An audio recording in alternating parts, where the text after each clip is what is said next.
Nella sala Quadrivium di Genova si è da poco conclusa la cerimonia di inaugurazione ufficiale dell'anno giudiziario 2017 del Tribunale Ecclesiastico della Liguria. È stato dichiarato aperto l'anno dal cardinale Angelo Bagnasco. Prima la relazione di Monsignor Paolo Rigone, il vicario giudiziale, che intanto ha fatto riferimento all'attività svolta nell'anno precedente. Sono state concluse 151 cause, in 145 casi è stata dichiarata la nullità del matrimonio. Poi si è soffermato su un aspetto specifico, il bonum coniugum, ovvero il bene dei coniugi, che è una delle finalità del matrimonio, ma che a certe condizioni potrebbe anche diventare causa di nullità alla luce dell'esortazione apostolica del Papa Amoris Laetitia. Sentiamo il motivo dallo stesso Monsignor Rigon.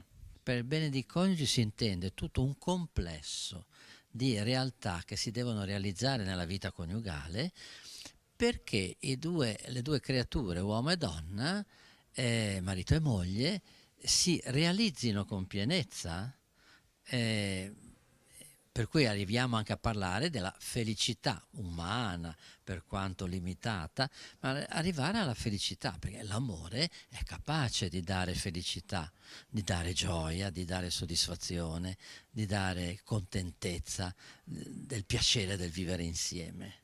Se il bene dei coniugi è un fine che viene raggiunto durante il matrimonio e quindi viene costruito giorno per giorno, in che modo può essere una causa di nullità?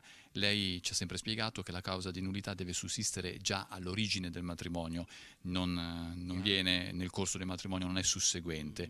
Non è che la Chiesa sta un po' allargando le maglie su questo? No, stiamo parlando di una, sottolineato anche dal Cardinale, di una incapacità di riuscire a realizzare queste caratteristiche dell'amore. Una incapacità che quindi esiste già da prima. Quali siano le origini di questa incapacità si può intuire. Eh, L'uomo cresce e matura a cominciare da bambino. Quindi dipende tutta la storia del bambino, la storia del ragazzino, la storia dell'adulto, no? Fa sì che una persona poi di fronte all'amare, a questa grossa realtà, sia realmente incapace di affrontarla. E allora questa incapacità preesiste al consenso nuziale e poi si manifesta.